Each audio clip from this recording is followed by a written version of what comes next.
Hello everyone, my name is Nila and this is my 9-month check-in video for my No Buy year. Welcome if you're new here.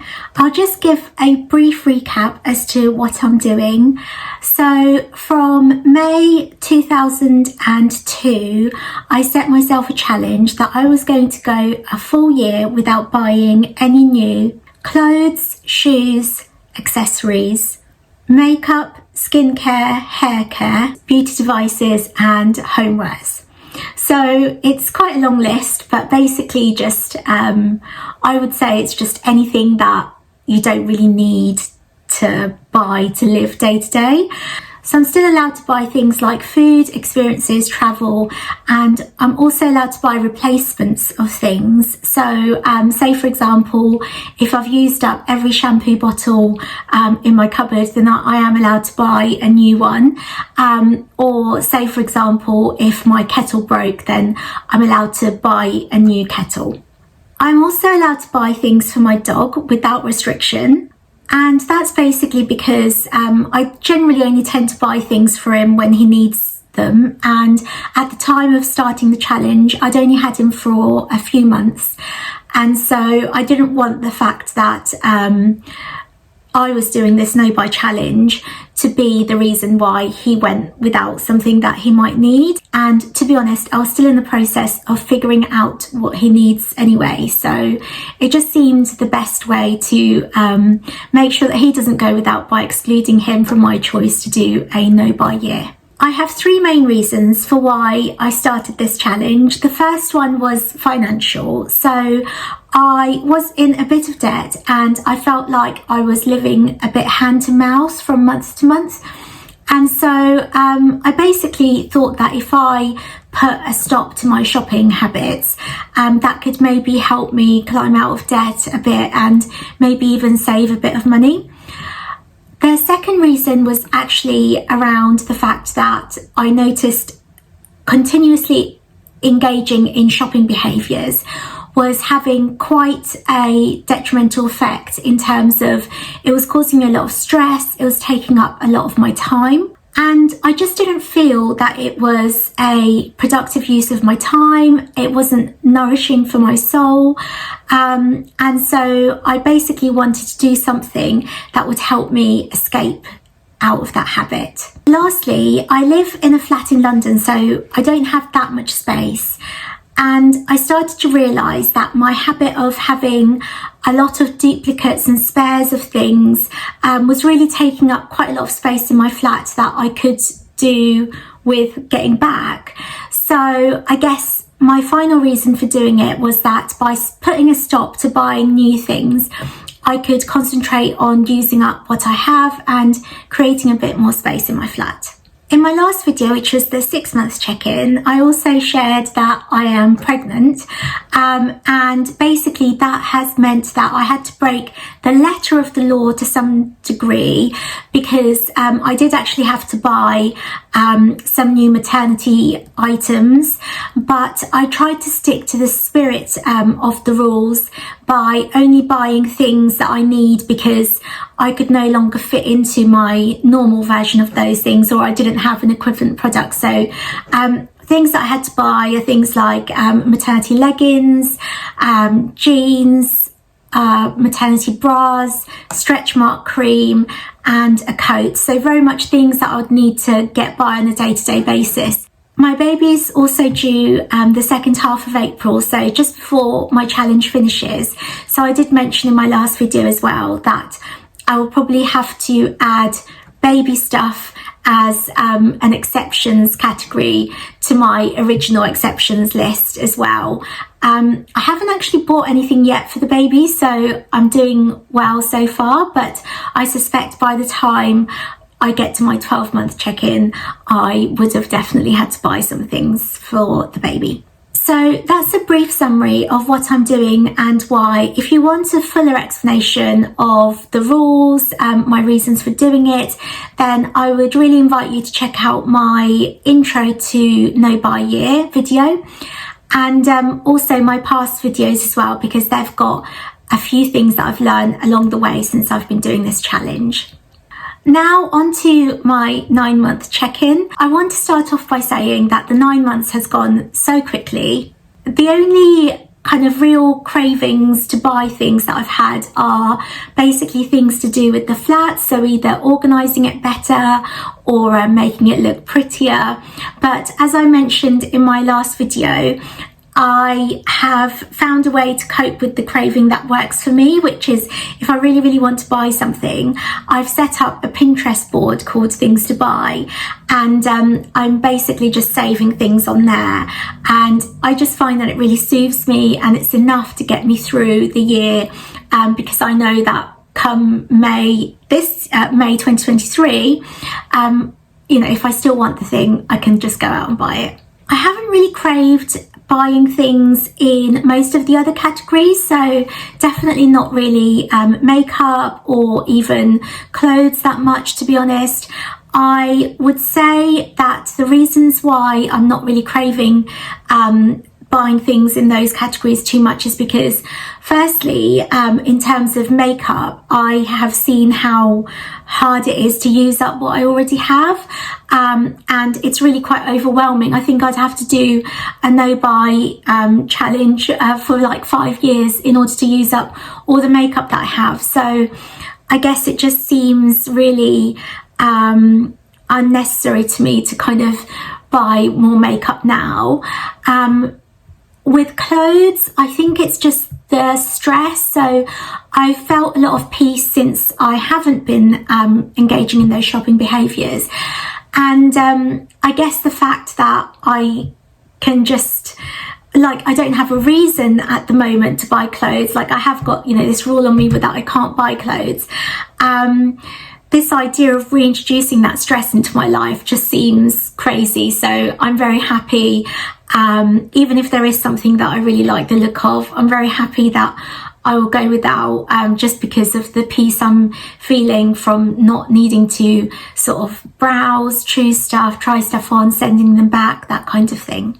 The only other thing I've been craving a little bit recently is actually from the skincare category, and it's so random, but it's actually to buy a new SPF, because the SPF that I use is like really thick and it makes my face really greasy and stuff, but I've still got like 3 bottles of it left.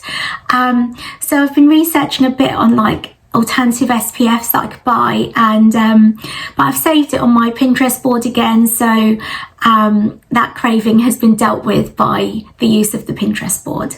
In terms of any negative feelings that this challenge has introduced into my life, I would say the only one I've noticed is that because I'm trying not to buy in bulk and having loads of spares of things in my flat, I am having to live with the fact that I might have to run out of something before I can get another one.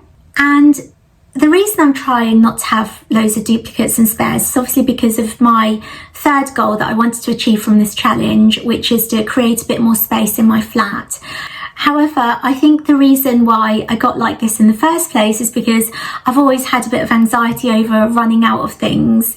So the fact that I'm now not able to soothe that anxiety by buying lots and lots of backups is really meaning that that anxiety is coming to the fore. I have been trying to manage this worry by doing 2 things actually. The first is that I've got a really prominent kind of large chalkboard in my kitchen, and whenever I'm running out or I have run out of something, I am writing it on that board, and the board gets updated, daily, a few times a day even, because as we go to the shop or something like that, some things can be wiped off that board. So I am doing that, and what I'm finding is that because it's in such a prominent place, I'm not going to forget. My husband also knows what that board is for, so that if he's going to the shop, then he can pick up something for me as well. And I guess the fact that it's so prominent and I won't forget to get something is really helping. So that's one way that I'm managing that stress. The other way I've been trying to manage that anxiety is actually by asking myself the question, what's the worst that can happen, and scenario testing that question in my mind. The reason why I think that's been helpful is that not only does it make me see that the world is not going to end if I run out of something, but it has also allowed me to take a more pragmatic approach to what I do have in my home, like as a backup, versus what I don't actually need to have, because I can see the consequences of running out of something, and if the consequences are not that negative, then probably the benefits of having the extra space in my flat is probably worth it. So for things where the consequence might be really quite unpleasant of running out, like toothpaste or toilet paper, I do actually have a backup of in my flat. But for other things where I can see the consequences wouldn't be that bad, like say washing powder for the washing machine or descaler for the kettle, I can see that the worst thing that can happen is that I just have to go an extra day or two without being able to wash my clothes or descale the kettle, and that's probably not the end of the world. So for those things, I'm definitely moving away from having duplicates of. However, even after employing both of those tactics, I'm still finding that it's not taking my anxiety away completely. So I can only hope that the more I live this way, the more evidence I can gather to show myself that it's okay, if I run out of things, it's not the end of the world. I'm hoping that slowly I'll adapt and that anxiety will go away. Another change in my thinking and behaviour that I've noticed in the last 3 months as a result of doing this challenge is around the concept of multi-use. I mentioned in my 6-month check-in that I am starting to see toiletries as more multi-use. So I think the example I used was because I had loads of body washes in the cupboard, but I'd run out of hand soap.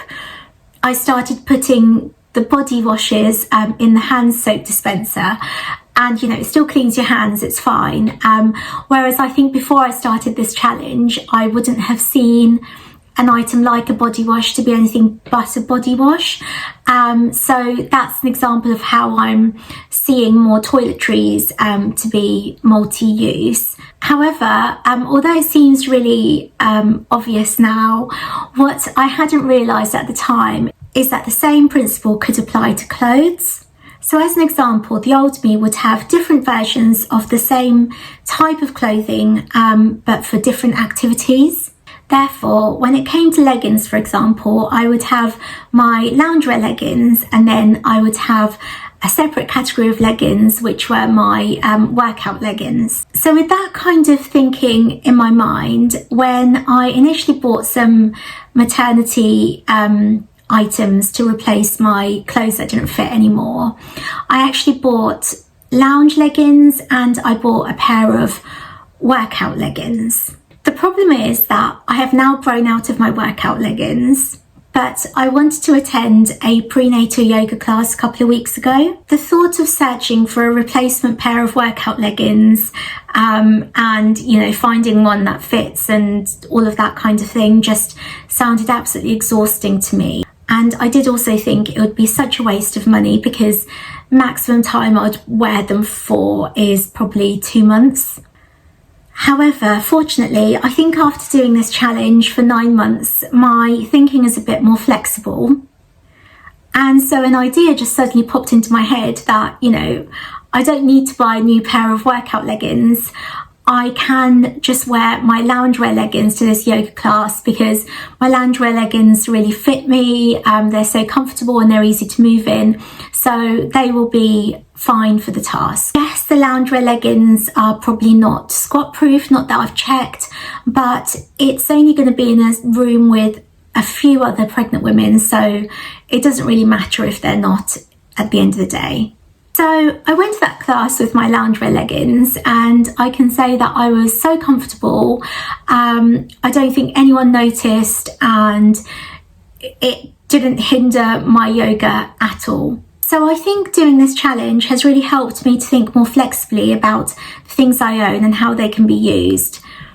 And that flexibility in my mindset is really going to help curb my shopping behaviour going forward, even after the no buy year ends. However, with that being said, I do also think that it's about balance. So what I mean by that is, if I had a hobby that I did every week on a long-term basis, then it would make sense that I would invest in clothes that are suitable for that hobby and that are optimized for that hobby. But I guess before, I would just automatically think that I needed specialised clothes for each different activity, whereas now I'm more likely to think, well, am I only going to need this for short term? Is it only going to be as a one-off trial? And if that's the case, then I'm more likely to think, okay, well, what do I have already that would meet that need, rather than automatically going to, I need to buy a new pair of X, Y, and Z that's suited for this activity. So those were the new learnings. And realizations I've had in the last 3 months. Now I will summarise how I am doing meeting my original goals for why I started this challenge. In terms of my financial goal, I think that I shared in the 6-month check-in that at the 6-month mark, I had finally gotten myself out of debt, and I'd also managed to save a little bit. I'd managed to still save in month 7 and also a bit in month 8, although a bit less because that was December. So there was a bit of extra expense there with regards to gifts and food and things like that.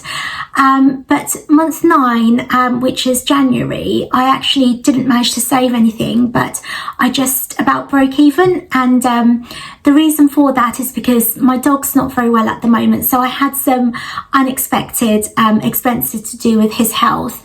But to be honest, I think the only reason why I've broken even this month rather than going into debt is purely because I'm not spending my money buying lots of other things that I would have normally. So even though I haven't actually saved anything this month, I do still think that the financial benefits of this challenge have been realised this month as well. In terms of whether I'm now less stressed and have more time because I'm not engaging in shopping behaviours, I would say absolutely. I have more free time and I just feel so much more at peace about the fact that I don't even have to think about shopping or buying new clothes. And I think that's really freed myself up to be a lot more productive. In terms of whether I've been able to create more space in my flat by using up duplicates and spares of things, I have had some subtle gains in this area, especially with regards to everyday toiletries and things like that. So, things like shampoos, body washes, baby wipes for my dog. I have been able to get through a good chunk of the spares in those categories. However, a lot of the other things that were taking up space in my cupboards and my drawers for things that you don't necessarily use every day or you don't use a lot of, so things like makeup, cleaning products and things like that. So in those categories, I can honestly say that I haven't made much of a dent in terms of the space that they are taking up in my home. This has highlighted to me how long certain things actually take to use up, and I guess what I've realised is the fact that I probably don't need to have spares of these types of items at all in my flat. So I guess even though I haven't made much of a dent in terms of creating more space, I think the learning will stay with me way beyond this no buy year, and so I will probably need to do a 2 or 3 year long no buy period for some of these items before I start to see a dent. But it's just highlighted to me how I don't need duplicates of these things. So there you have it for my 9-month check-in. I hope hearing about my journey and what I've learned and how it's going for me helps you decide whether you want to do a no buy year or even, a shorter no buy period.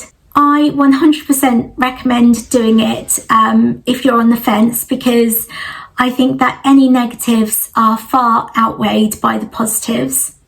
And the fact that buying less is generating less waste overall and that is having a positive impact on our planet, is a benefit that I think goes way beyond, any of us.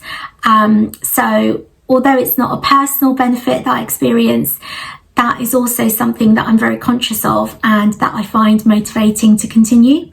If this video inspires you to start your own no buy or even a low buy challenge, then please let me know by leaving me a comment below.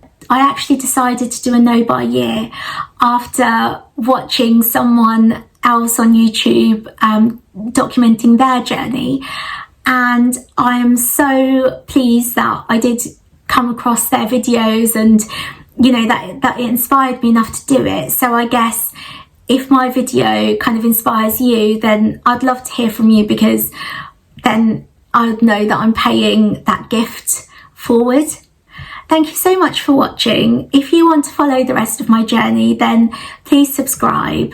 After the year is up, I'm thinking of doing more videos along the lines of saving money, buying less, living with less, that sort of thing. So if you think that those kind of things might be interesting to you, then please subscribe and watch this space. So thanks so much once again, and I will hopefully see you in another video soon. Bye.